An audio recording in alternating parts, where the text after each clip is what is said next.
What's up mga kuys? Magandang araw. Today is one of those days na kailangan ko ng food na mas comforting pa sa good morning text. So let's make lumpia and adobo rice. Yes, doble ulam kasi deserve natin to.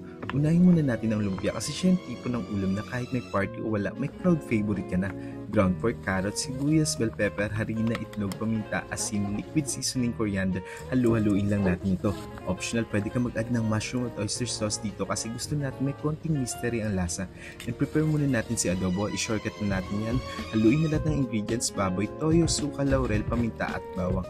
At isalang na natin sa apoy hanggang maluto ito. At habang nakasalang ito, magbalot na tayo ng lumpia. At kapag luto na yung adobo, kunin mo yung ilan, shred or himayin mo lang ito. At magprito na tayo ng lumpia hanggang mag-golden brown. Huwag sunog ha tulad ng makikita nyo sa screen. At isalang na natin ulit ng shredded pork. Maraming bawang and kanin, haluluin lang, no measurement, just vibes. At ayan na, lumpia with adobo fried rice. Combo na crispy, garlicky at emotionally satisfying. Parang ikaw kapag may rice ka sa plate at peace ka sa life. Ano pang inaantay mo? Subukan mo na rin. Huwag kalimutang mag-like, share and follow for more ulang kwentuhan. Thank you for watching.